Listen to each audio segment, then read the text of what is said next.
We deal in paint, pigment, light and shadow, realism, surrealism, impressionism, and ghost stories. An interest in the oddball, a predilection toward the bizarre. And this place is nothing if it isn't bizarre. There's no admission, no requirement of membership, only a strong and abiding belief in the dark at the top of the stairs, or things that go bump in the night.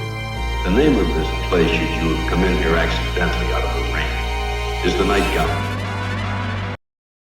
Welcome, art aficionada, to Midnight Viewing, where we're going to be discussing the spiritual sequel to Rod Serling's Twilight Zone, Night Gallery, which ran from 1969 to 1973. Guys, any idea how long the Twilight Zone ran? Oh, was it 4 years? Was it 61 to 65? It was 59 to 64, actually. Oh, okay. So This is basically the same amount of time between these two series, of course, except Twilight Zone pumped out 700,000 episodes. I am Father Malone, and joining me here in the gallery, as always, are the life and times of Captain Barney Miller's Mike White. Hello. And the shabby detective's own Chris Stashu. Hey, howdy, hey. Okay.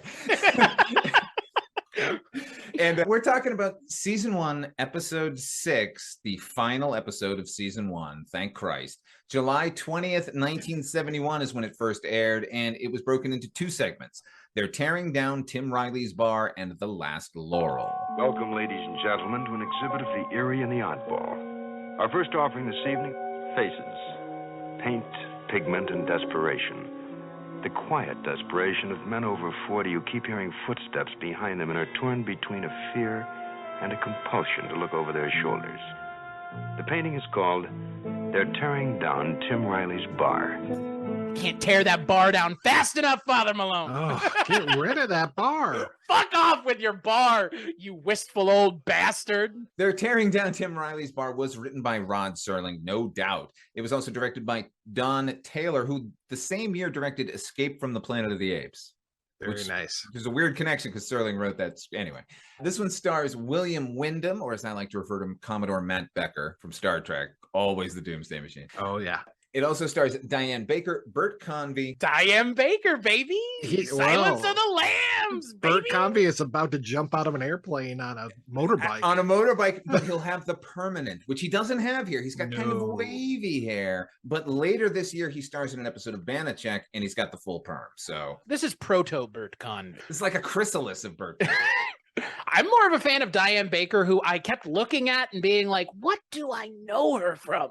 What do I know her from? Love her suit. And you're like, last salute to the Commodore. Oh, wait, no. I haven't watched that yet. Columbo, right? She was on an episode of Columbo. Yes. This episode is just absolutely staggeringly peopled with wheel members. Like, everyone has appeared on all the other shows. It's kind of crazy. You know, William Wyndham was on Columbo and Banachek.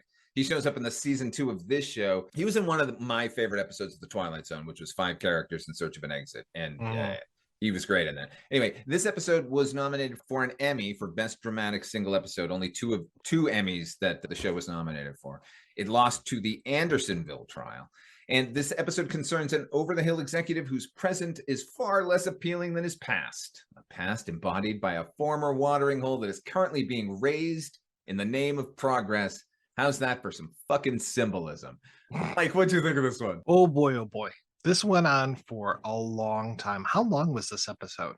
35 minutes. Wow. Holy shit. I felt every minute because we just kept doing the same thing over and over and over again. And then we get to the end, and I'm not sure if I actually know how this thing ended. I'm not sure if that was a dream or if that was a reality, because by this time, I didn't give a shit.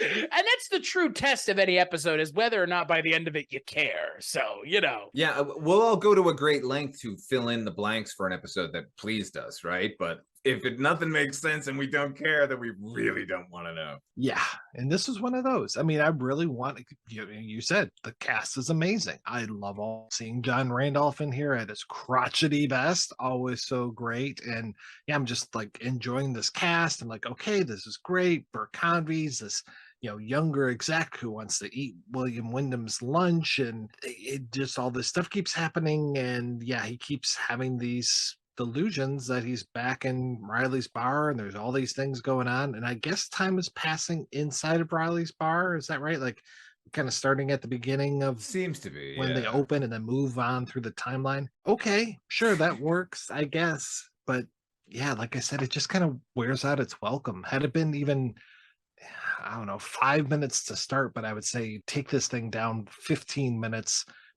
give it 20 minutes tops. Chris, what'd you think? I've been trying to figure out how J. Michael Straczynski traveled back in time and wrote this episode. Bing, bang, pow. That's a fucking burn. That is a burn. And this is a really bad episode. What is episode segment? Let's not give it away or anything. But this segment is like wistful in a way that is so disgusting and maudlin and saccharine that I just wanted it to be over. This reminded me tonally of that episode segment from Twilight Zone 85 where it's the guy who runs into his former self and his former and the what? Peter Riegert, right? Was Peter Riegert? Who the what?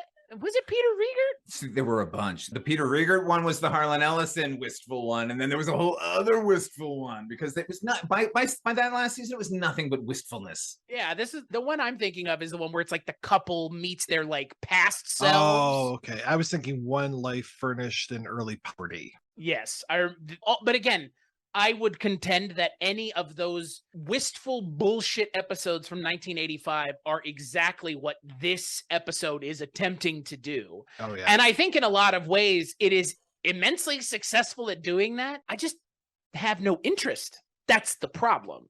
It's not successful. I would contend, I think we would all agree, it's successful at doing what it's trying to do.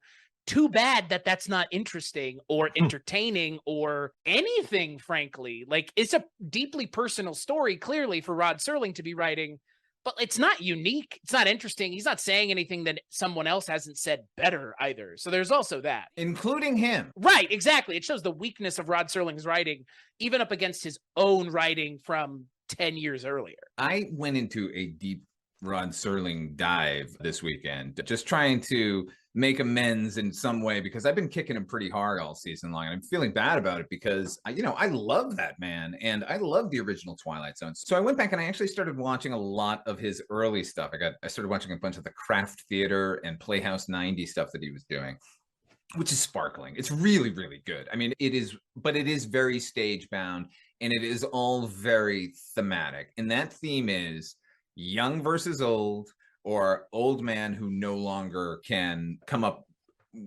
up against society. His most famous thing in 1955 was a thing called Patterns. Patterns is a story about a younger executive who comes to a new company or a well-established company, and there's an older vice president who the president is trying to force out to let this new young buck who's going to revitalize. It's exactly the same, except it's nuanced and thoughtful. It's an hour and a half, and it has challenging conclusions to it. It's really, really good.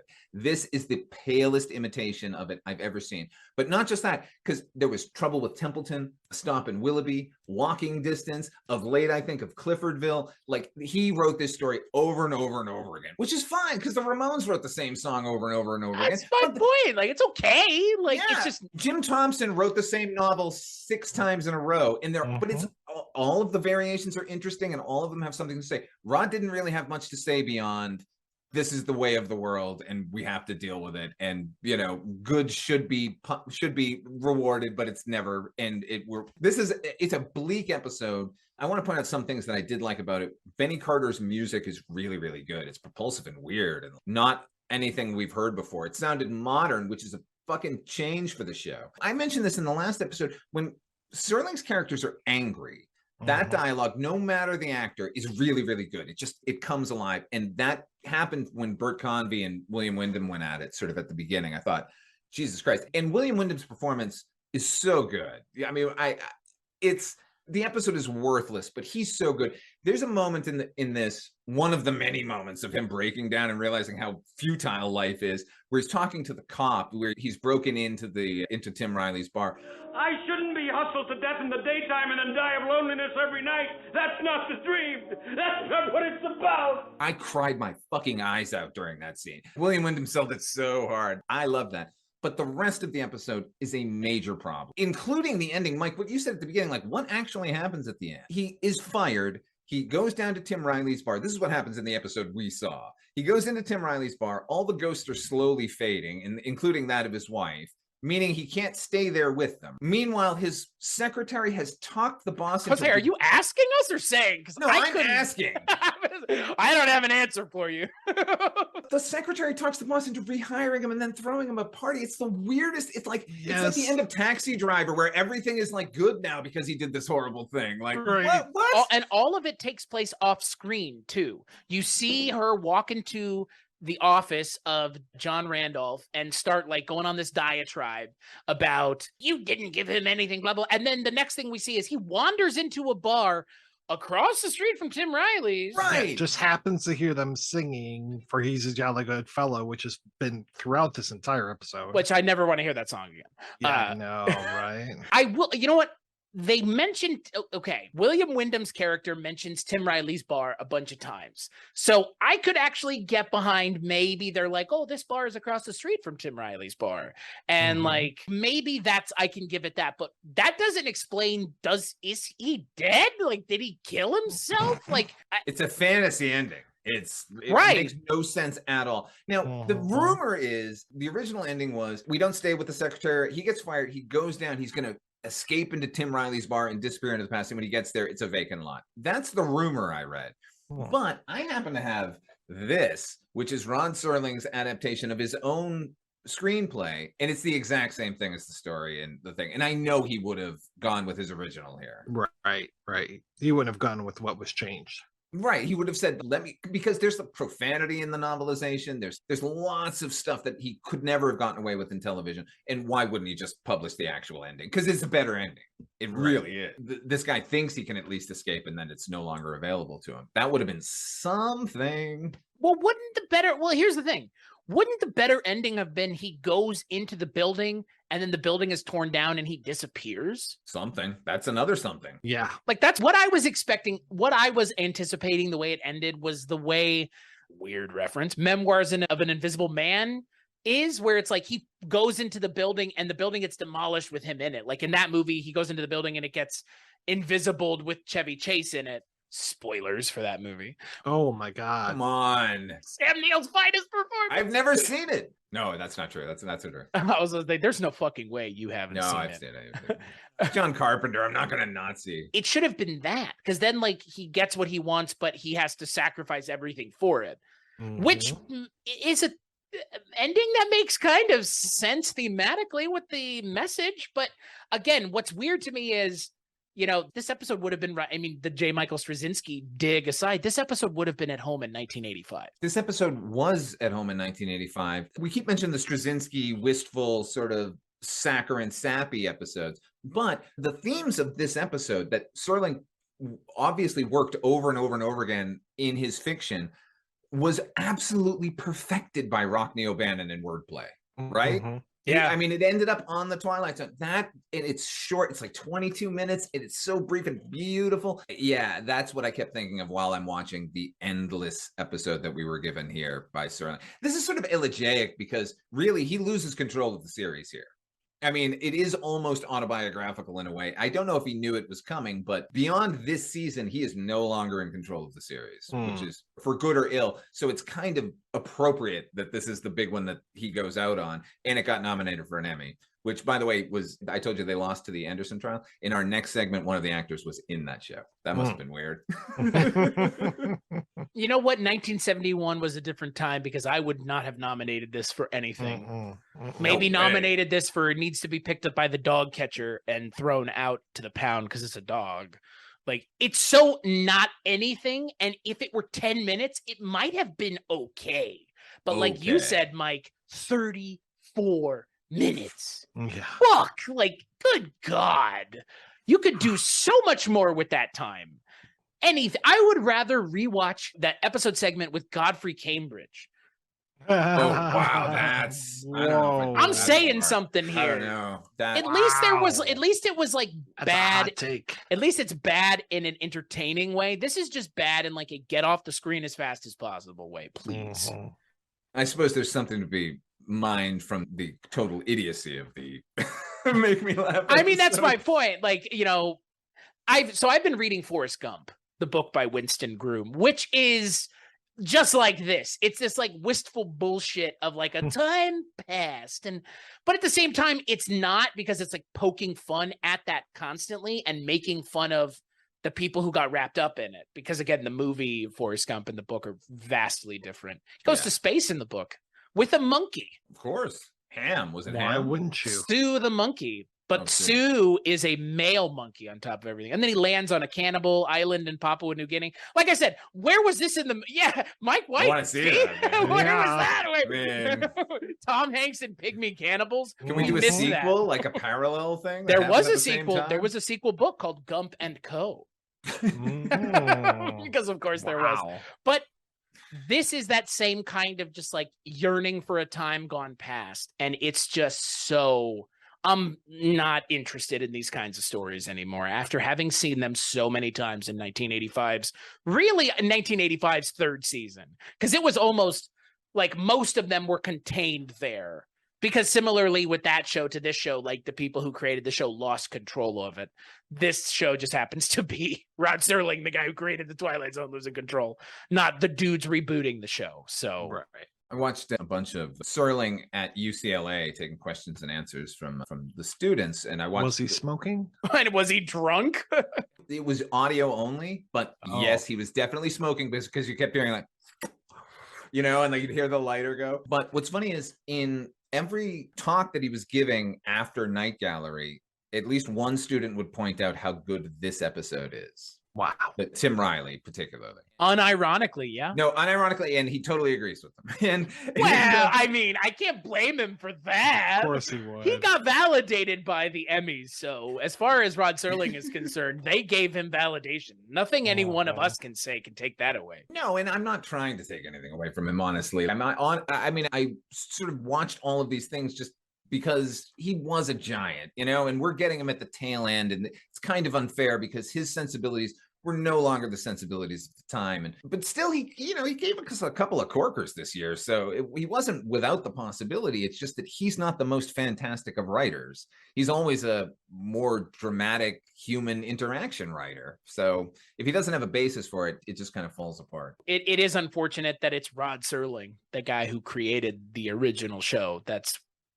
We've never watched Rod Serling at his, finest. Right. We've only ever talked about it circuitously, so whatever. I mean, hey, it happens. But like, here's the thing, like, it's not inexcusable because like they're still paying him. So like, I don't know, like what excuse does anyone have? Like, that's the thing. And he got this was a full season. This is 6 episodes, 6 hours that he got to write anything he wanted and no one could touch it, really. Right. yeah, like I get it. I understand why that was the case then. They gave Jordan Peele and Ryan Murphy and all these other creators now the same carte blanche, and we've seen what they've done with it for good and for bad.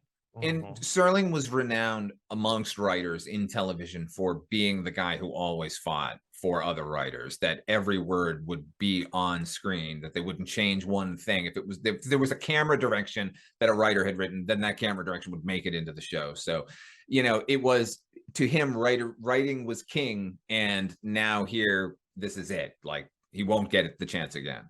Very much the Dan O'Bannon school of doing things. Yeah.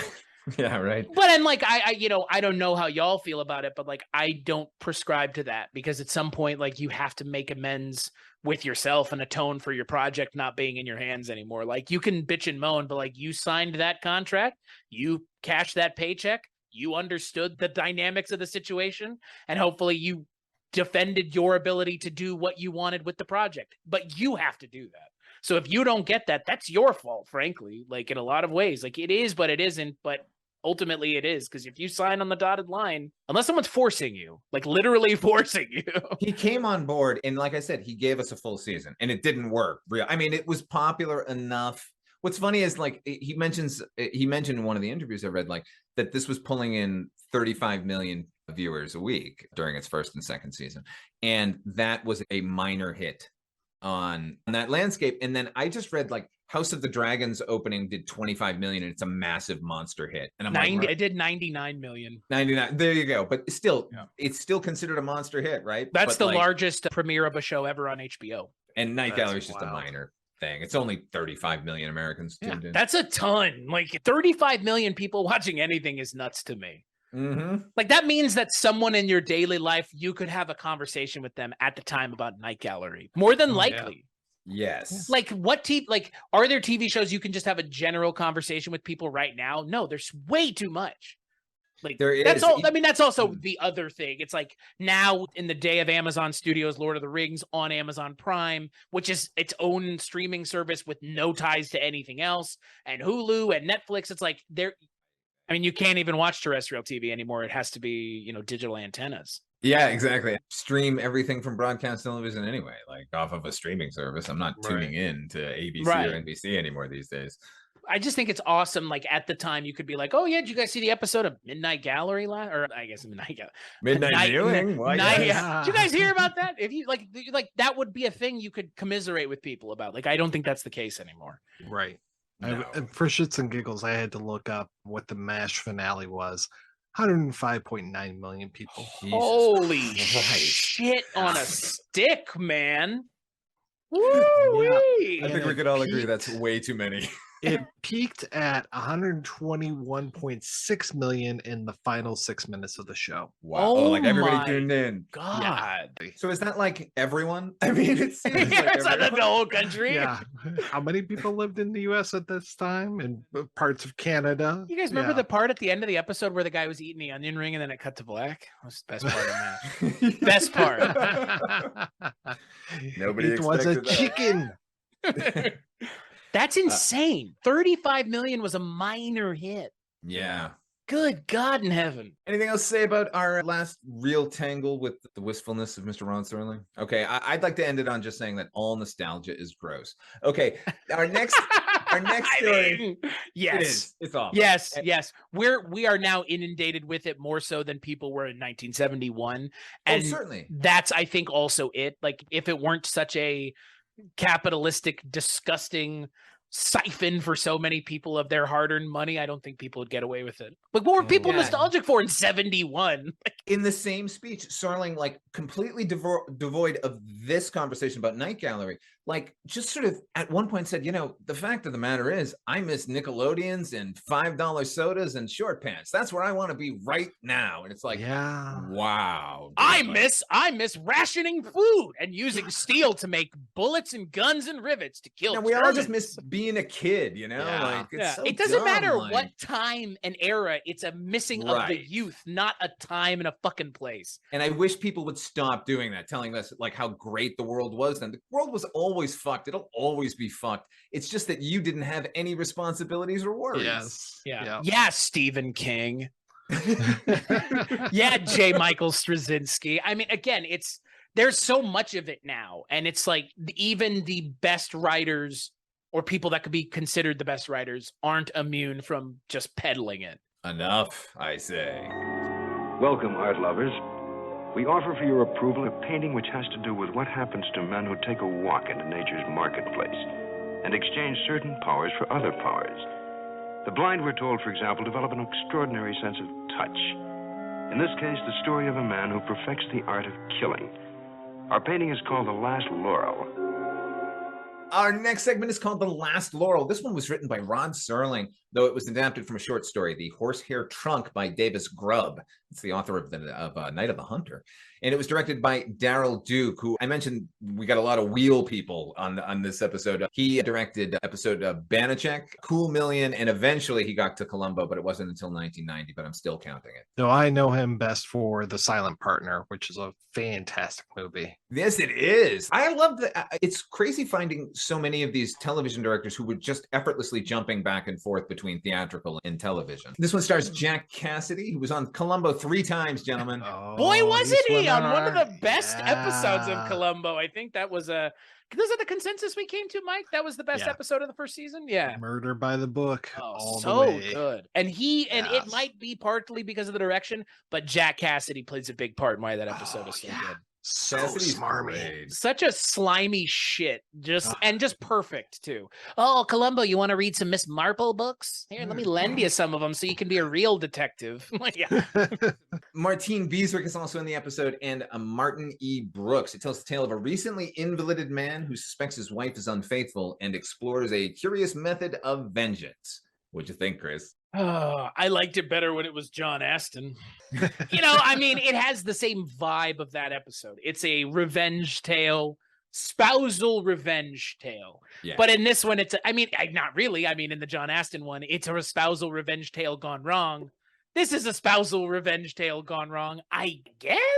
Question mark? Again, they're tearing down Tim Riley's bar's ending is kind of fucking weird. The ending of this episode segment is also kind of fucking weird. What happened? I'm not sure. Mike White, step in and tell me what happened. So what, he's an invalid, but he can astral project. But then when he can astral project, he can make things move, Right. kind of like Vincent Schiavelli in Ghost. But what, he commits murder, but then before he can get back to his body, his skull is crushed by something? He killed himself. He thought... He was startled in the hallway by lightning, picked up the thing, and then walked into the wrong room. Oh, Jesus Christ. It's so Wow. stupid, it's mind-blowing. Wow. He walked into the room with himself in it and clubbed himself over the head without looking. The room that he's been stuck in because he can't move. So he would be very familiar with that room, I think. The house in general. Theoretically, yes, Mike White, yes. Wow. It's mind-boggling. Like I said, I didn't understand what happened because it's just the drizzling shits. Both of these segments have just been like, what, Rod Serling, what are you doing? Wow. What's going on here? This is somebody else's story on top of everything else. Can I say in defense of this episode? Oh, God. Hold on. If you want to. That sort of traveling matte shot that they're able to pull off, where they're moving the camera independently of Jack Cassidy, who was obviously filmed separately and then matted into it. It's pretty ingenious, that way that Daryl do. It was just bad enough just to feel off and not cheap. You know what I mean? At no point was I like, oh, this is just some shitty effect. I thought it was kind of cool. I don't know. That's my big defense in the episode, because the rest of it is pretty terrible. It's not. It's not good. That was it was technically impressive the way they did everything with Jack Cassidy and astral projection land. I mean, which is essentially the last 3-4 minutes of the segment. It's interesting technically, but like the story it tells is so bizarre, because like the way the story it's telling as a structure makes sense. Like you have a guy who's recently crippled by a something that's Car accident. Yeah. Okay. Oh, Sure. okay. Car accident. And I thought it might have been the horse and buggy rode off the road, because this feels very Victorian to me. From Rod Serling? What? I know, crazy talk. What? Huh? I wanted to like this episode because the premise is interesting. Because like, oh, he's in bed and he can astral project and he knows stuff's going on. And I was expecting he was going to frame her for the Me murder too. of the doctor. That was That's the plan. what I thought too. Right. Yeah.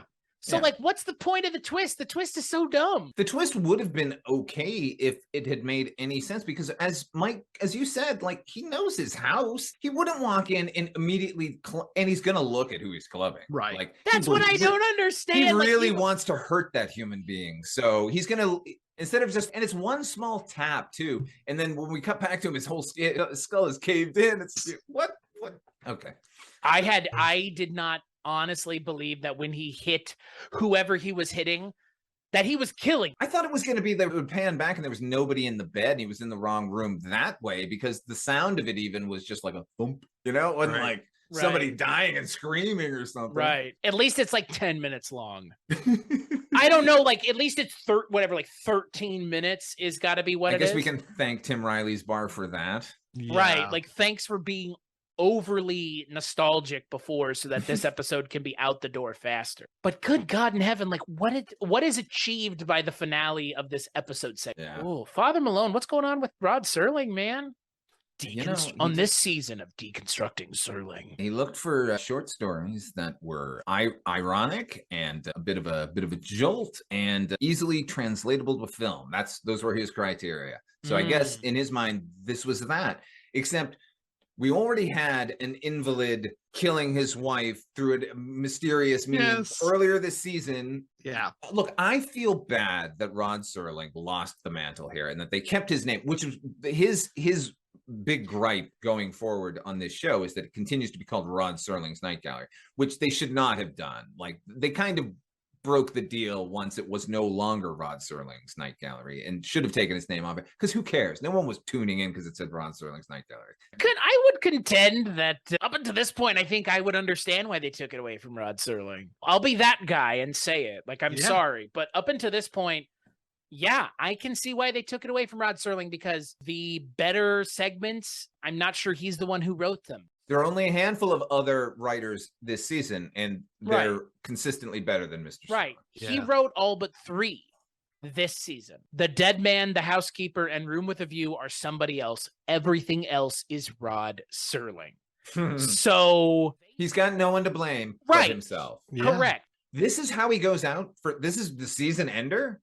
A wistful thing that takes way too long, followed by a thing that wouldn't have made muster on the Twilight Zone. He would have discarded that script back then. Yes, I agree with that 100%. That's the other issue. It's like, why are you lowering yourself to these short stories that are all very like lazy stories? Not everything can be Black Occurrence at Owl Bridge or whatever the hell that one's called. Like, not everything can be good in that way and ironic. Like, these short stories are attempting that in a very ham-fisted and lazy way. That's the thing, because, you know, Richard Matheson described Serling as a statement writer. That's the thing. He came at it from, I'm going to tell you something or get something off my chest or examine something that's bugging me. It was never about the story. People like Matheson and Beaumont are the reason we remember the Twilight Zone, because those guys were just like, let's tell an interesting tale. You know, it doesn't have to be teaching you anything or commenting on society or politics or anything at all. Serling was all about that. So he got into speculative fiction because he wasn't getting away with what he wanted to say on regular television. They were censoring him and they were changing the script so that he couldn't do a thing about a racist Southern character who hated Black people. The network changed it to Maine, and the guy hated some like Eskimos or something like that. It's like so ridiculous. And he's like, how do I get my stories on the air? Oh, if I make it about aliens, then nobody gives a shit. So, but by now he's completely run out of steam there. Like, he was a Johnny-come-lately sort of aficionado of science fiction and horror. I agree with you 100%, and it's unfortunate because we all want to remember the things that we love. I mean, it's like when we did Tales from the Crypt. It's no different. You remember these things so fondly, and you think so highly of these writers and people who work on these shows. And then you see what we end up getting, and, you know, again, through no fault of their own or fault of the system or their own fault, it's okay to diminishing returns and stuff like this. This feels like diminishing returns. And somehow this feels like diminishing returns when 1985, in most of its part, didn't. It didn't feel like diminishing returns, but yet this does already in the first season. Yeah, and this is a series that he'd been trying to kick. He'd been kicking around for a while. So that, you know, like, he'd been pitching this in '67 or something like that. Boy, yeah, it's like that comedian. What was he doing for 16 years? Godfrey Cambridge. Wasn't he writing anything else? Wasn't he coming up with something? Wasn't he trying to tap into maybe what the political or social climate actually is in the world, instead of telling us about moldy old mansions and old money white people? I'm glad the season's over, gentlemen. I am equally as glad that this season is over, but there have been some bright spots. Yeah, we wouldn't be talking about the series if it weren't. Like, there had to have been quality to get to season 2, and he did provide that. Richard Kiley was still painted into that picture hilariously. You can't take that away from us. Never. There's nothing you can do to take that away from us. Never forget that. That's the best part of this season. That goofy ass Richard Kiley just... Which is kind of sad because it's the very first episode. Yeah, and that's the thing. I was like racking my brain just now. Like, what else was good? Like the pilot. Yeah, the first 3 episodes. Yeah. The pilot was good. Yeah. The pilot, it's fucking wild. The pilot was Rod Serling. Then the next 3 are so episode 1 and then the first segment in episode 2 are all someone else, and then the rest is Rod Serling. and like it never gets back to where it was in the No. pilot. It's No. this is like Tales from the Crypt, but amplified by like 10. Because remember, we had this whole thing of what's our favorite episode of the show? The first episode of the entire episode, yeah. show. Oh, the pilot. Yeah, That's the not pilot. good. I mean, yeah, that's not good. Like that's, and we ended up by the end of that show finding other things to like, but like, the best thing we've seen was the pilot. Yeah. Like, yikes, not good. Continues here for now, at least, I think. Season. I would agree. Yeah. For now, I mean, look, like you said, we're getting into a version of the show that sans Rod Serling in a big way. Yeah, and I'm not saying we're going to suddenly jump in quality and it's going to be the greatest show of all time, but it is going to be different, and it is the Night Gallery that I remember.